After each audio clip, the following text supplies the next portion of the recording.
Food, grocery, raw chicken, mutton, fish, vegetables, fruit, juice, मिठाई, medicine, चाय और पान भी, वो भी अपने मनपसंद शॉप से सिर्फ 30 मिनट में अपने घर तक। अरे वाह, मैं तो अभी ऑर्डर करती हूँ। क्या बताया ऐप का नाम? भीगोस। तुम इस ऐप के बारे में किसी को मत बताना।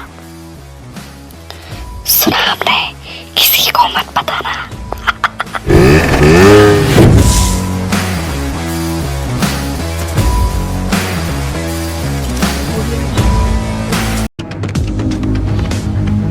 स्वागत है आपका बी न्यूज नेशन में। मैं हूं आबिद हुसैन शेख। बैंक पर करोड़ों रुपए हड़पने का आरोप, पैसे वापस देने की मांग की ग्राहकों ने। राज्य के 4 जिलों में रहे मुरुगेश निरानी सौहार्द सहकारी नियमित, जो अब SMN क्रेडिट सोसाइटी बन चुका है, बीजापुर शाख में 40 करोड़ रुपए जो ग्राहकों ने जमा किए थे, अब तक उन्हें वापस नहीं लौटाए गए। साथ में बैंक मैनेजर सहित एक जिम्मेदार पर भी 30 करोड़ घोटाले का आरोप लगने से उन्हें बीजापुर के दरगाह जेल में डाला गया है। लेकिन कई महीनों बीतने के बाद भी ग्राहकों को पैसे नहीं मिल पाए। मंत्री मुरुगेश निरानी को पूछने पर इस संस्था में मेरा कोई हिस्सा नहीं, मुझे ना बोलकर मेरा नाम इस्तेमाल किया गया है, कहते हैं मंत्री जी। लेकिन ग्राहकों ने आज एक प्रेस मीट के जरिए खुलासा किया कि श्योरिटी बॉन्ड मुरुगेश निरानी के नाम पर था, अब अचानक नाम को बदला गया है। अगर ग्राहकों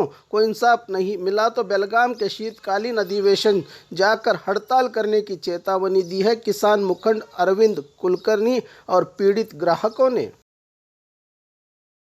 ಇನ್ನು ಒಟ್ಟು 5 ಜನರು ಮಾಡಿದ ತಪ್ಪಿಗಾಗಿ ಇದು ದರ್ಗಾ ಜೈಲು ಸೇರಿ ನಾಳೆ 8ನೇ ತಾರೀಕಿಗೆ 3 ತಿಂಗಳಾಗ್ತದೆ. ಕಳೆದ ವರ್ಷ ವಿಜಯಪುರದ DR ಕಚೇರಿ ಆವರಣದಲ್ಲಿ ಠೇವಣಿ ವಂಚಿತ ಗ್ರಾಹಕರು ಸೇರಿ 38 ದಿನಗಳವರೆಗೆ ಅಹೋರಾತ್ರಿ ಧರಣಿ ಸತ್ಯಾಗ್ರಹ ಮಾಡಿದ ಪ್ರತಿಫಲವಾಗಿ ರಾಜ್ಯ ಸರ್ಕಾರ ಆದೇಶ ಹೊರಡಿಸಿ ಠೇವಣಿ ವಂಚಿತ ಗ್ರಾಹಕರಿಗೆ ಠೇವಣಿ ಹಣವನ್ನು ಮರಳಿ ಕೊಡುವ ಸಲುವಾಗಿ ಆದೇಶ ಹೊರಡಿಸಿ ವಿಜಯಪುರದ ಅಸಿಸ್ಟೆಂಟ್ ಕಮಿಷನರ್ ಅವರನ್ನು ಸಕ್ಷಮ ಪ್ರಾಧಿಕಾರಿಯನ್ನಾಗಿ ನೇಮಕ ಮಾಡಿ ಅದರ ಜೊತೆಗೆ ಪ್ರಕಾಶ ರಾಠೋಡ್ ಅಂತ ತಿಳ್ಕೊಂಡು ಅವ್ರನ್ನ ಶಿವೋಡಿ ಅಂತ ತಿಳ್ಕೊಂಡು ನೇಮಕ ಮಾಡಿ ತನಿಖೆಗೆ ಒಳಪಡಿಸುವಂಥದ್ದು ಕೆಲಸ ರಾಜ್ಯ ಸರ್ಕಾರ ಆದೇಶ ಮಾಡಿತು. ಆ ಹಿನ್ನೆಲೆಯಲ್ಲಿ ಪ್ರಕಾಶ್ ರಾಠೋಡ್ ಅವರು ಅತ್ಯುತ್ತಮವಾಗಿ ಕೆಲಸವನ್ನು ಮಾಡಿ ತನಿಖೆ ಮಾಡಿ ತಪ್ಪಿತಸ್ಥದಿಂದ ಕಂಡು ಬಂದ ಮೇಲೆ ಸೌಹಾರ್ದದ ಅಧ್ಯಕ್ಷರು ಉಪಾಧ್ಯಕ್ಷರು ಸೇರಿದಂತೆ ಒಟ್ಟು 5 ಜನರನ್ನು ಕಸ್ಟಡಿ ತೆಗೆದುಕೊಂಡು ದರ್ಗಾ ಜೈಲಿಗೆ ಕಳಿಸಿದ್ದಾರೆ. ಈತ ಕಡೆ ಅಸಿಸ್ಟೆಂಟ್ ಕಮಿಷನರ್ ಅಂದರೆ ಸಕ್ಷಮ ಪ್ರಾಧಿಕಾರಿಯಾಗಿ ಅವರು ಕೂಡ ಏನು ಠೇವಣಿದಾರರಿಗೆ ಹಣ ಮರಳಿಸುವ ಸಲುವಾಗಿ ಸರ್ಕಾರದ ಒಂದು ಆದೇಶದ ಪ್ರಕಾರ ಆಡಳಿತ ಮಂಡಳಿ ಅಧ್ಯಕ್ಷರು ಉಪಾಧ್ಯಕ್ಷರು ಏನು ನಿರ್ದೇಶಕ ಮಂಡಳಿಯ ಒಂದು ಆಸ್ತಿಯನ್ನು ಮುಟ್ಟುಗೋಲು ಹಾಕಿಕೊಳ್ಳುವ ಸಲುವಾಗಿ ಅವರು ಉತ್ತಾರಿಯನ್ನು ತೆಗೆದುಕೊಂಡು ಸರ್ಕಾರಕ್ಕೆ ಬರೆದು ಕಳಿಸಿ ಈಗ ಸರ್ಕಾರವು ಕೂಡ ಗೆಜೆಟ್ ನೋಟಿಫಿಕೇಷನ್ನ ಹೊರಡಿಸಿದೆ. ಏನು ಗ್ರಾಹಕರ ಹಣವನ್ನು ಇವರು ದುರುಪಯೋಗಪಡಿಸ್ಕೊಂಡಿದ್ದಾರೆ, ಅವಧಿ ಮುಗಿದರೂ ಕೂಡ ಹಣವನ್ನು ಮರಳಿಕೊಳಿಸಿಲ್ಲ. ಅದಕ್ಕಾಗಿ ಅವರ ಆಸ್ತಿಯನ್ನು ಮುಟ್ಟುಗೋಲು ಹಾಕಿ ಎಲ್ಲ ಠೇವಣಿ ವಂಚಿತ ಗ್ರಾಹಕರಿಗೆ ಹಣವನ್ನು ಮರಳಿ ಕೊಡ್ರಿ ತಿಳ್ಕೊಂಡು ಹೇಳಿ ಉಪವಿಭಾಗಾಧಿಕಾರಿ ಸಕ್ಷಮ ಪ್ರಾಧಿಕಾರ ಆದೇಶ ಮಾಡಿನಿಲ್ಲ, ಅವರು ಕೂಡ ಸರ್ಕಾರ ಕಳಿಸಿದರು. ನಾವು ಏನು ಹೋರಾಟಗಾರರಾಗಿ ಅಂದ್ರೆ ಆ ಠೇವಣಿ ಇಟ್ಟಂಥ ಪ್ರಮುಖರು ಹೋರಾಟ ಮಾಡಿ ಮತ್ತು ಬೆಂಗಳೂರಿಗೆ ಹೋಗಿ ಅಲ್ಲಿಂದ ಗೆಜೆಟ್ ನೋಟಿಫಿಕೇಷನ್ನ ಮಾಡಿಕೊಂಡು ಬಂದು ಕೂಡ ಈಗ AC ಅವರಿಗೆ ಕೊಟ್ಟಿದ್ದೇವೆ. ಈಗ AC ಅವರು ಕೂಡ ಗ್ರಾಹಕರ ಅಂದರೆ ಠೇವಣಿದಾರರಿಗೆ ಹಣವನ್ನು ಮರಳಿಸುವ ಸಲುವಾಗಿ ಒಂದು ಅಕೌಂಟು ಕೂಡ ಓಪನ್ ಮಾಡಿದ್ದಾರೆ. ಮೊನ್ನಿನ ದಿವಸ ಪತ್ರಿಕೆಯಲ್ಲೂ ಕೂಡ ಅವರು ಪಬ್ಲಿಷ್ ಮಾಡಬೇಕಾಗಿದೆ. ಆದರೆ ಕಾರಣಾಂತರಗಳಿಂದ ಅವರು ವಿಳಂಬ ನೀತಿಯನ್ನು ಅನುಸರಿಸ್ತಾ ಇದ್ದಾರೆ AC ಅವರು. ಅವರಿಗೂ ಕೂಡ ನಾವು ಹಲವಾರು ಬಾರಿ ಒತ್ತಡ ಮಾಡಿದ್ದೇವೆ. ನಾವು ಕಳೆದ 1 ವರ್ಷದಿಂದ ಏನು ಠೇವಣಿ ಇಟ್ಟಂಥ ಗ್ರಾಹಕರು ಎಲ್ಲ ರೀತಿಯ ಗ್ರಾಹಕರು ಅದರಾಗ ಎಲ್ಲ ವರ್ಗದ ಜನರು, ಇವತ್ತು ರೈತಾಪಿ ವರ್ಗ, ಕೂಲಿ ಕಾರ್ಮಿಕರು, ನಿವೃತ್ತ ನೌಕರರು, ಎಲ್ಲ ವರ್ಗದ ಜನರು ಏನೋ ಒಂದು ಬಡ್ಡಿ ಹೆಚ್ಚಿಗೆ ಬರ್ತಾ ತಿಳ್ಕೊಂಡು ಯಾವುದೇ ಒಂದು ಕಾರಣಕ್ಕೆ ದುಡ್ಡು ಇಟ್ಟಾರ. ಆದರೆ ಇದನ್ನು ದುರುಪಯೋಗಪಡಿಸೋಣಂಥ ಆಡಳಿತ ಮಂಡಳಿ ಈ ರೀತಿ ಮಾಡಿ ಇವತ್ತು ಮೋಸ ಮಾಡಿ ಜನರಿಗೆ ತೊಂದರೆ ಕೊಡ್ತಾ ಇದ್ದಾರೆ. ಇದರ ಸಲುವಾಗಿನೇ 5-6 ಜನ ಇವತ್ತು ಸತ್ತು ಹೋದ್ರು ಹಾಟಾಗಿ, ಲಕ್ಷಾಂತರ ದುಡ್ಡನ್ನು ಕಳ್ಕೊಂಡು ಹಾಟಾಗಿ ಸತ್ತು ಹೋಗಿದ್ದಾರೆ. ಅದಕ್ಕೆ ಸರ್ಕಾರದ ಒಂದು ಆದೇಶ ಪ್ರಕಾರ ಕೂಡಲೇ ಸಕ್ಷಮ ಪ್ರಾಧಿಕಾರಿ ಅಸಿಸ್ಟೆಂಟ್ ಕಮಿಷನರ್ ಅವರು ಏನು ಅಕೌಂಟ್ ಓಪನ್ ಮಾಡಿದ್ದೀರಿ ಕೂಡಲೇ ಅದನ್ನು ಜಾಹೀರಾತು ಕೊಟ್ಟು ಡೆಪಾಸಿಟ್ ಏನು ಸಾಲ ಏನು ತೊಗೊಂಡಿದ್ದಾರೆ, ಸಾಕಷ್ಟು ಜನರು ಸಾಲ ತೊಗೊಂಡಿದ್ದಾರೆ. ಸುಮಾರು 45 ಕೋಟಿ ರೂಪಾಯಿ ಸಾಲ ತೆಗೆದುಕೊಂಡವ್ರ ಕಡೆಯಿಂದ ಹಣ ಬರಬೇಕಾಗಿದೆ, ಮರುಪಾವತಿ ಮಾಡಬೇಕಾಗಿದೆ ಅವರು. ಆದರೆ ಇಲ್ಲಿವರೆಗೂ ಕೂಡ ಅಕೌಂಟ್ ಓಪನ್ ಮಾಡಿದ್ದಿಲ್ಲ. ಸರ್ಕಾರದ ಆದೇಶ ನನಗಿಲ್ಲ. ಕೇವಲ ಅವರ ಆಸ್ತಿ ಮುಟ್ಟುಗೋಲು ಹಾಕಿ ಬಂದಂಥ ಹಣವನ್ನು ಗ್ರಾಹಕರಿಗೆ ಕೊಡಬೇಕಂತ ತಿಳ್ಕೊಂಡು ಹೇಳಿ ಪ್ರಕಾರ ಅಷ್ಟೇ ಮಾಡ್ತೀನಿ ನಾನು. ನನಗೆ ಅಕೌಂಟ್ ಓಪನ್ ಮಾಡೋದಾಗಲಿ ಅಥವಾ ಸಾಲಗಾರ ಕಡೆಯಿಂದ ಹಣ ವಸೂಲಿ ಮಾಡಿ ಕೊಡೋದಾಗಲಿ ನಿರ್ದೇಶನ ಇಲ್ಲ ಅಂತಕ್ಕಂಥದ್ದು ಮಾತನ್ನು ಹೇಳಿದ್ದರು. ನಾವು ಮತ್ತೆ ಪುನಃ ಬೆಂಗಳೂರಿಗೆ ಹೋಗಿ ಅಲ್ಲಿ ಸೆಕ್ರೆಟರಿಯೇಟ್ ಲೆವೆಲ್ ನಾವು ಭೇಟಿಯಾಗಿ ಮತ್ತೆ ಒಂದು ಆದೇಶವನ್ನು ಮಾಡಿಕೊಂಡು ಅವ್ರಿಗೆ ಕೊಟ್ಟಿದ್ದೇವೆ. ಈಗ ಅಕೌಂಟ್ ಓಪನ್ ಮಾಡಿದ್ದಾರೆ. ಅದಕ್ಕೆ AC ಅವರಿಂದ ಅನವಶ್ಯಕವಾಗಿ ವಿಳಂಬ ನೀತಿ ಅನುಸರಿಸದೆ ಕೂಡಲೇ ಒಂದು ಪ್ರಚಾರಕ್ಕೆ ಒಂದು ಪತ್ರಿಕೆ ಹೇಳಿಕೆ ಕೊಟ್ಟು ಒಂದು ಏನು ಡೆಪಾಸಿಟ್ ಸಾಲ ತೊಗೊಂಡಿದ್ದಾರೆ ಸಾಲಗಾರ ಕಡೆಯಿಂದ ಕೂಡಲೇ ಹಣವನ್ನು ಮರುಪಾವತಿ ಮಾಡುವಂತೆ ಅವರಿಗೆ ಒಂದು ನೋಟಿಸನ್ನು ಕೂಡ ಕೊಟ್ಟು ಒಂದು ಕನಿಷ್ಠ 30 ಕೋಟಿ ಆದರೂ ಕೂಡ ಗ್ರಾಹಕರಿಗೆ ದುಡ್ಡು ಮುಡ್ತಾವೆ. ಆ ಒಂದು ನಿಟ್ಟಿನಲ್ಲಿ ಕೂಡಲೇ ಅದನ್ನು ಕ್ರಮ ಕೈಗೊಳ್ಳುವಂಥ ವ್ಯವಸ್ಥೆ AC ಅವರು ಮಾಡಬೇಕು. ಯಾಕಂದರೆ ಈಗಾಗಲೇ ಗ್ರಾಹಕರು ನೊಂದಿದ್ದಾರೆ, ಸತ್ತಿದ್ದಾರೆ ಎಷ್ಟೋ ಜನ. ಮತ್ತು ಮುಂದೆ ಇದೇ ರೀತಿ ವಿಳಂಬ ನೀತಿ ಅನುಸರಿಸಿದ್ದೆ ಆದರೆ ನಾವು ಜಿಲ್ಲಾಡಳಿತದ ಮುಂದೆ ಸಕ್ಷಮ ಪ್ರಾಧಿಕಾರದ ಮುಂದೆ ನಾವು ಉಪವಾಸ ಸತ್ಯಾಗ್ರಹ ಹಮ್ಮಿಕೋಬೇಕಾಗ್ತದೆ.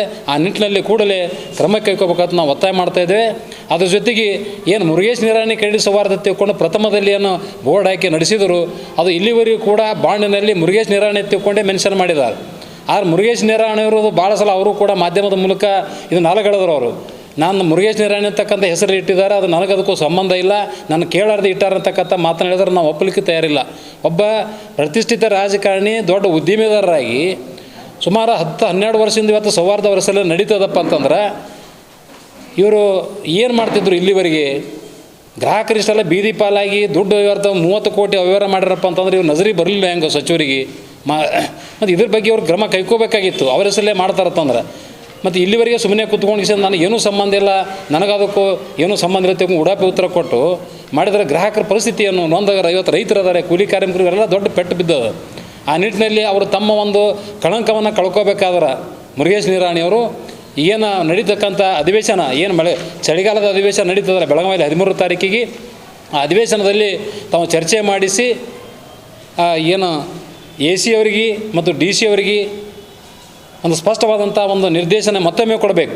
ಶೀಘ್ರದಲ್ಲಿ ಹಣ ಕೊಡಿಸುವಂಥ ಕೆಲಸ ಮಾಡ್ಬೇಕಂತ ತಿಳ್ಕೊಂಡು ಮುರುಗೇಶ್ ನಿರಾಣಿಯವರು ಕೂಡ ಮುಂಬರುವ ಒಂದು ಅಧಿವೇಶನದಲ್ಲಿ ಚರ್ಚೆ ಮಾಡಿ ಅದಕ್ಕೊಂದು ಅಂತ್ಯ ಹಾಡಬೇಕು. ಎಲ್ಲ ನೊಂದ ಗ್ರಾಹಕರಿಗೆ ಕೂಡಲೇ ಆ ಹಣವನ್ನು ಕೊಡಿಸುವಂಥ ಕೆಲಸ ಮಾಡಿದರೆ ಮಾತ್ರ ಈ ಹೋರಾಟ ಇಲ್ಲಿ ನಿಲ್ತದೆ. ಈಗ ನೊಂದ ಗ್ರಾಹಕರಿಗೆ ಹಣ ಪೂರ್ತಿ ಬಡ್ಡಿ ಸಮೇತ ಕೊಡಲಿಲ್ಲ ಅಂತಂದ್ರೆ ನಾವು ಮುಂದಿನ ದಿನಮಾನಗಳಲ್ಲಿ ಮುರುಗೇಶ್ ನಿರಾಣಿಯವರ ಮನೆ ಮುಂದೆ ಕೂಡ ನಾವು ಧರಣಿ ಸತ್ಯಾಗ್ರಹ ಕೂತ್ಕೋತೇವೆ. ಯಾಕಂದ್ರೆ ಅವ್ರ ಹೆಸರಲ್ಲೇ ಬಾಂಡ್ಗೆಲ್ಲ ಇಶ್ಯೂ ಆಗಿದ್ದವು. ನಮ್ಮದಲ್ಲ, ನನಗೇನು ಸಂಬಂಧ ಇಲ್ಲ ಅಂತ ನಾವು ಕೇಳೋಂಗಿಲ್ಲ. ಯಾಕಂದ್ರೆ ರೈತಾಪಿ ವರ್ಗಿದೆ, ಕೂಲಿ ಕಾರ್ಮಿಕರು, ನಿವೃತ್ತ ನೌಕರು ಎಲ್ಲ ಹಂಗಂಥದ್ದು ಜನರಿದ್ದಾರೆ, ಬಡವರು ಇಟ್ಟಿದ್ದಾರೆ. ಲಗ್ನಕ್ಕೆ ಬರ್ತದೆ, ಮುಂದಿನ ಮಕ್ಕಳ ಒಂದು ಶಿಕ್ಷಣಕ್ಕೋಸ್ಕರ ಬರ್ತದೆ ತಿಳ್ಕೊಂಡು ಏನೋ ಒಂದು ಆಸೆಯಿಂದ ಇಟ್ಟಿದ್ದಾರೆ. ಆದರೆ ಇಲ್ಲ, ಇವರೇನು ಕಳ್ಳರು ಕುಡ್ಕೊಂಡು ಕಿಸಿಂದ ದುಡ್ಡನ್ನು ಲೂಟಿ ಮಾಡಿ ಇವತ್ತು ಬೀದಿ ಪಾಲಾಗುವಂಥ ಪರಿಸ್ಥಿತಿ ನಿರ್ಮಾಣ ಮಾಡಿಸಿದ್ದು ಅವರೇ. ಆ ನಿಟ್ಟಿನಲ್ಲಿ ಶಾಸಕರು ಎಲ್ಲ ನಮ್ಮ ಜಿಲ್ಲೆಯಲ್ಲಿ 8 ಜನ ಶಾಸಕರು ಕೂಡ ಅಧಿವೇಶನದಲ್ಲಿ ಈ ವಿಷಯವನ್ನು ಪ್ರಸ್ತಾಪ ಮಾಡಬೇಕು. ಯಾಕಂದರೆ ಜಿಲ್ಲೆಯಲ್ಲಿ ರೈತರು ಇಷ್ಟೆಲ್ಲ ಇವತ್ತು ಠೇವಣಿ ವಂಚಿತದಾರರು ಹೋರಾಟ ಮಾಡಿರಪ್ಪ ಅಂತಂದ್ರೆ ಎಲ್ಲಿ ನಿದ್ದೆ ಮಾಡಕತ್ತಾರೆ 8 ಜನ ಶಾಸಕರು. ಇಲ್ಲಿವರೆಗೆ ಯಾರೊಬ್ಬರು ಚಕಾರ ಎತ್ತಾಗ್ತಾಯಿರಲಿಲ್ಲ. ಕಳೆದ ಒಂದು ಹೋದ ಅಧಿವೇಶನ ಕೂಡ ಆಯಿತು, ಮತ್ತು ಅರ ಸಾಕಷ್ಟು ಹೋರಾಟ ಮಾಡಿದ್ದು ಗುರುತದ. 8 ಮಂದಿ ಎತ್ತಬೇಕಾಗಿತ್ತು. ಸ್ಥಳೀಯ ಶಾಸಕರು ಏನು ಮಾಡ್ತಾರೋ ಗೊತ್ತಾಗ್ತಾ ಇಲ್ಲ ನಮಗೆ. ಅವರು ವ್ಯಾಪ್ತಿಯೊಳಗೆ ಹೋರಾಟ ನಡೆದವು, ನಾನು ವ್ಯಾಪ್ತಿಯೊಳಗೆ ನಮ್ಮ ಬಿಜಾಪುರ ನಗರದಲ್ಲಿ ಹೋರಾಟ ನಡೆದಪ್ಪ ಅಂದ್ರೆ ಏನದ ಸಮಸ್ಯೆ? 30 ಕೋಟಿ ರೂಪಾಯಿಯನ್ನು ವ್ಯವಹಾರ ಮಾಡಿದಾರಪ್ಪ ಅಂತಂದರೆ ಇವತ್ತು ಜನರಿಗೆ ತೊಂದರೆ ಆಗಬಾರ್ದು. ನಾವು ಮತ್ತು ಶಾಸಕರು ಇರುವುದು ಅದಕ್ಕೆ ಒಂದು ಪ್ರಶ್ನೆ ಮಾಡಬೇಕಲ್ಲ ಸರ್ಕಾರ ಮಟ್ಟದಲ್ಲಿ. ಒಂದು ನ್ಯಾಯ ಕೊಡಿಸುವಂಥ ಕೆಲಸ ಮಾಡಬೇಕು ಇವರು.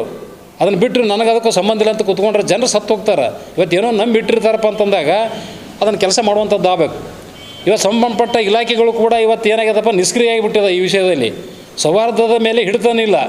ಇವತ್ತು ಫೆಡರೇಷನ್ದವ್ರು ಅದಾರ, ಬೆಳಗಾವಿ ಫೆಡರೇಷನ್ದವ್ರು ಕೂಡ ಲಿಕ್ವಿಡೇಟರ್ ನೇಮಕ ಮಾಡಿ 1 ವರ್ಷ ಆಯಿತು. ಇಲ್ಲಿವರೆಗೂ ಆ ಲಿಕ್ವಿಡೇಟರ್ ಎಲ್ಲಿದಾರೋ ನಾಪತ್ತೆ ಆದರೂ ಗೊತ್ತಿಲ್ಲ. ಲಿಕ್ವಿಡೇಟರ್ ಕೆಲಸ ಇದು ಸಂಪೂರ್ಣ ಮಾಡಬೇಕಾಗಿದ್ದು ಲಿಕ್ವಿಡೇಟರ್ ಅಂದರೆ ಸಮಾಪನಾಧಿಕಾರಿ. ಅವರು ಮಾಡತಕ್ಕಂಥ ಕೆಲಸವನ್ನು ಹೋರಾಟದ ಮೂಲಕ ನಾವು 80% ನಾವು ಕೆಲಸವನ್ನು ಇವತ್ತು ಮಾಡಿದ್ದೇವೆ ಹೋರಾಟದ ಮೂಲಕ. ಅದಕ್ಕೆ ಇವತ್ತು ಏನದ ಫೆಡರೇಷನ್ದವರು ಕೂಡ ನಾವು ಒತ್ತಾಯ ಮಾಡ್ತಾಯಿದ್ದೇವೆ.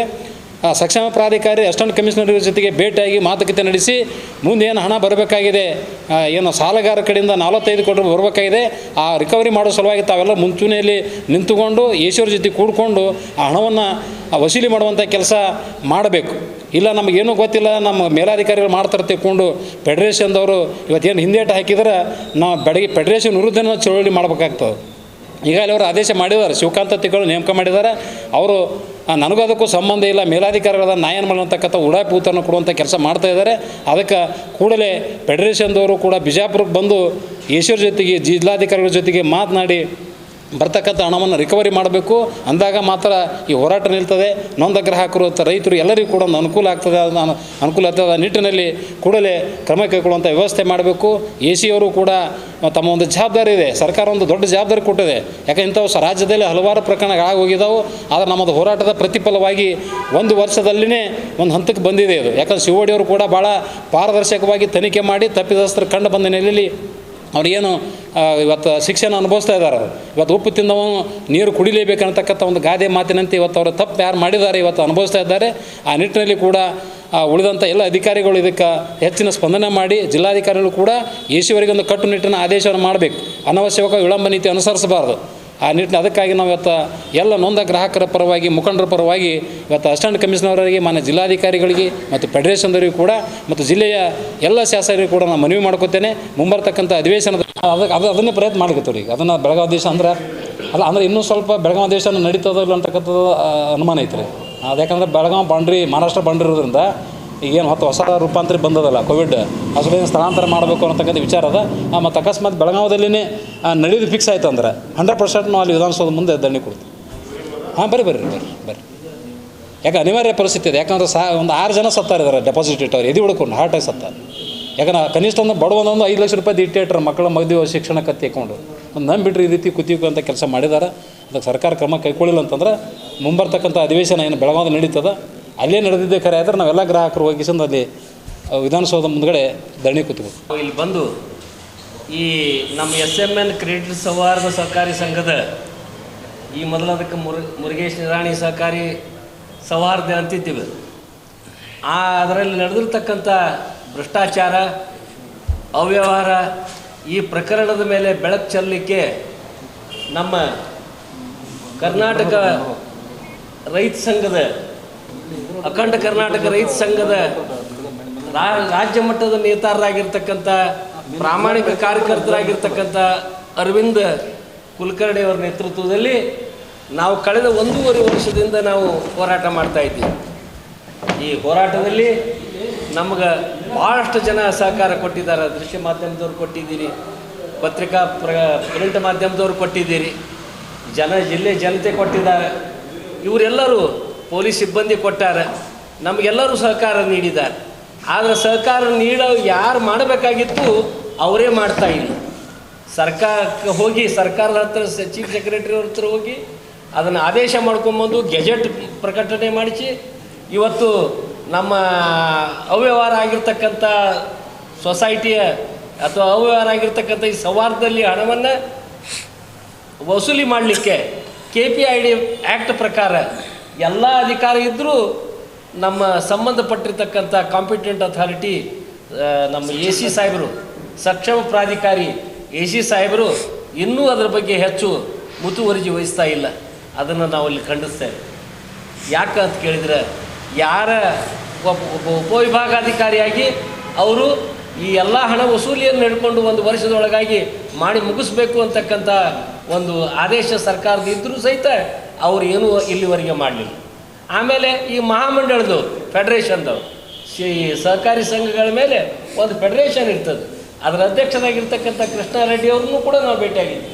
ಅವ್ರು ಭೇಟಿಯಾದಾಗ ಅವ್ರು ಹೇಳಿದರು, ಇಲ್ಲ ನಾವು ಅದನ್ನು ಶೀಘ್ರದಲ್ಲೇ ಅದನ್ನು ಮುಗಿಸ್ತಕ್ಕಂಥ ವ್ಯವಸ್ಥೆಯನ್ನು ಮಾಡ್ತೀವಿ ಅಂತಕ್ಕಂಥದ್ದನ್ನು ಹೇಳಿ ಹೋದವರು ಇವತ್ತಿನ ಮಿತಿಗೂ ಸಮಾಪನ ಅಧಿಕಾರಿಯನ್ನು ನೇಮಿಸಿದ್ದು ಬಿಟ್ಟರೆ ಯಾವ ಕೆಲಸವನ್ನೂ ಅಲ್ಲಿ ಪ್ರಗತಿಯನ್ನು ತೋರಿಸಿಲ್ಲ. ಆ ಸಮಾಪನ ಅಧಿಕಾರಿ ಇನ್ನೂ ಅವರು ಯಾರೂ ನಮಗೆ ಯಾರಿಗೂ ಭೇಟಿನೂ ಆಗಿಲ್ಲ, ಯಾವುದೇ ಕಾರ್ಯಗಳನ್ನು ಮಾಡ್ತಾ ಇಲ್ಲ. ಈ ರೀತಿ ವಿಳಂಬ ಧೋರಣೆಯನ್ನು ಅದನ್ನು ಹತ್ತಕ್ಕೆ ವಿಳಂಬ ಧೋರಣೆಯನ್ನು ಖಂಡಿಸಲಿಕ್ಕೇ ನಾವು ಈ ಪತ್ರಿಕಾ ಮಾಧ್ಯಮವನ್ನು ಅಥವಾ ಈ ದೃಶ್ಯ ಮಾಧ್ಯಮವನ್ನು ಕರೆದಿದ್ದು, ಈ ಪತ್ರಿಕಾಗೋಷ್ಠಿಯನ್ನು ಕರೆದಿದ್ದು. ಅದಕ್ಕೆ ಇದ್ರ ಹಿಂದೆ ಕಾಣದ ಕೈ ಅಂತಕ್ಕಂಥದ್ದು ಮುರುಗೇಶ್ ನಿರಾಣಿಯವರು. ಇವತ್ತು ಅವರೆಲ್ಲ ಈ ಸಾಕಷ್ಟು ಈ ಸಂಸ್ಥೆಯ ಅಭಿವೃದ್ಧಿಗೆ ಮೊದಲು ಕಾರಣ ಆಗಿದ್ದರೆ ಅವ್ರು ಇಲ್ಲ ಅನ್ನಂಗಿಲ್ಲ ನಾವು. ಆದರೆ 2017ರಿಂದ ಇತ್ತೀಚೆಗೆ ಅವರೇನು ನಮ್ಮ ಅಧ್ಯಕ್ಷ ಅನಿಲ್ ದೇಶಪಾಂಡೆ ಮತ್ತು ಉಪಾಧ್ಯಕ್ಷ ಶಂಕರ್ ನಾಯ್ಕ್, ನಿರ್ದೇಶಕ ಸಿಬ್ಬಂದಿ, ಆಮೇಲೆ ಅಲ್ಲಿ ಇರ್ತಕ್ಕಂಥ ಎಲ್ಲ ಜನ, ಬ್ಯಾಂಕ್ ನೌಕರರು ಎಲ್ಲರೂ ಕೂಡ ಏನು ವಂಚನೆಯನ್ನು ಮಾಡಿದ್ದಾರೆ, ಆ ವಂಚನೆಗೆ ನಾವು ಭಾಳಷ್ಟು ಜನ ಇದನ್ನು ತೆತ್ತಬೇಕಾಯ್ತು. ಎಷ್ಟೋ ಜನ ಪ್ರಾಣ ಕಳೆದುಕೊಂಡು, ಅಂಥ ಪ್ರಾಣ ಕಳೆದುಕೊಂಡು ಹೋರಾಟ ನಡೆಸಿದ್ದು ಸರ್ಕಾರದ ಗಮನಕ್ಕೆ ಬಂದ ನಂತರ ಈಗ ಸ್ವಲ್ಪ ಸರ್ಕಾರ ಕಾಣ್ತದೆ ಅನ್ನಿಸ್ತದೆ. ಆಗಲೇ ತಾವು ಕೇಳಿದ್ರು, ನಮ್ಮ ಸಂಗಮೇಶಣ್ಣ ಚೂರಿ ಅವರು ಹೇಳಿದರು ನೀವು ಯಾಕೆ ಅಲ್ಲಿ ನೀವು ಇದ್ರಾಗ ಮಾಡಬಾರ್ದು ಅಂತಕ್ಕಂಥದ್ದು. ನಾವು ಅಲ್ಲಿ ಬೆಳಗಾವದಲ್ಲಿ ಅಧಿವೇಶನ ಆದರೆ ಸತ್ಯವಾಗಿಯೂ ನಾವೆಲ್ಲರೂ ಹೋಗ್ತೇವೆ, ಅಲ್ಲಿ ಹೋರಾಟ ಮಾಡ್ತೀವಿ. ಅಲ್ಲಿನೂ ಕೂಡ ಈ ಇದ್ರ ಮೇಲೆ ಬೆಳಕು ಚೆಲ್ಲಲಿಕ್ಕೆ ನಾವೆಲ್ಲ ತಾವು ಕೂಡ ಸಹಕಾರಿ ಆಗಬೇಕು. ಅದನ್ನು ಪತ್ರಿಕೆಗಳಲ್ಲಿ ಆಗಲಿ ಅಥವಾ ದೃಶ್ಯ ಮಾಧ್ಯಮಗಳಲ್ಲಿ ಆಗಲಿ ಪದೇ ಪದೇ ಅದನ್ನು ಬಿತ್ತರಿಸಿ ತಾವು ಈ ನಮ್ಮ ಹೋರಾಟಕ್ಕೆ ತಾವು ಕೂಡ ಭಾಗಿಯಾಗಬೇಕು. ಹೋರಾಟದಲ್ಲಿ ನಾವು ಯಶಸ್ವಿ ಆಗಲಿಕ್ಕೆ ತಾವು ಕೂಡ ಕಾರಣೀಭೂತರಾಗಬೇಕಂತೇಳಿ ತಮ್ಮಲ್ಲಿ ನಾವು ಕಳಕಳಿಯಿಂದ ಕೇಳಿಕೊಂಡು ನಾನು ಮಾತನ್ನು ಮುಗಿಸ್ತೇನೆ. ನನ್ನ ಹೆಸರು NK ಮನಗೊಂಡು ವಿಶ್ರಾಂತ ಪ್ರಾಂಶುಪಾಲ. ಸೊ ಅದ್ರ ಜೊತೆಗೆ ರೀ ಫೆಡ್ರೇಷನ್ ಮಹಾಮಂಡಳದವರು ಇಂಥವೇನಾರ ಅವ್ಯವಹಾರ ಅದರತ್ತ ಅದನ್ನೆಲ್ಲ ಇದು ನಿಭಾಯಿಸೋಕೆ ತಿಳ್ಕೊಂಡು ಅದನ್ನು ಫೆಡ್ರೇಷನ್ ಐತಿ. ಫೆಡ್ರೇಷನ್ದವ್ರು ಏನೂ ಕೆಲಸ ಮಾಡಲಿಲ್ಲಪ್ಪ ಅಂತಂದ್ರೆ ಫೆಡ್ರೇಷನ್ ಮುಚ್ಚಿಬಿಡಲಿ ಅವರು. ನಮ್ಮ ಮನೆ ಅದೇ ಬದೇಳಿ ಫೆಡ್ರೇಷನ್ದವ್ರಿಗೆ, ನೀವು ಏನೂ ಕೆಲಸ ಮಾಡಲಿಲ್ಲ, ಇಷ್ಟೆಲ್ಲ ತೊಂದರೆ ಆಗ್ಯದ, ಜನರು ಬೀದಿ ಪಾಲಾಗ್ಯಾರ, ವಂಚನೆ ಆಗ್ಯಾರ, ಒಳಗ್ಯಾರಪ್ಪ ಅಂತಂದ್ರೆ ನೀವು ಕೆಲಸ ಮಾಡಲಿಲ್ಲಪ್ಪ ಅಂದ್ರೆ ಮತ್ತು ಅದು ಫೆಡ್ರೇಷನ್ ಇರೋದು ಅವಶ್ಯಕತೆ ಏನದ, ಅದಕ್ಕೆ ಫೆಡರೇಷನ್ ಮುಚ್ಚುವಂಥದ್ದು ಕೂಡ ನಾವು ಒತ್ತಾಯ ಮಾಡ್ತೇವೆ. ಆಗ ಕೆಲಸ ಮಾಡದೇ ಇದ್ದರೆ बाघ मारे हॉस्पिटल में औरतों से जुड़ी हर बीमारी के इलाज के साथ अब शुरू हो चुका है डिलीवरी, चाहे नॉर्मल हो या सिजरीन, कम दामों में किया जाएगा 24 घंटे माहिर डॉक्टरों की निगरानी में। अस्पताल का पता सखाफ रोज़ा 4 नंबर स्कूल के करीब बीजापुर। और ख़बरों के लिए देखते रहिए बी न्यूज़ नेशन।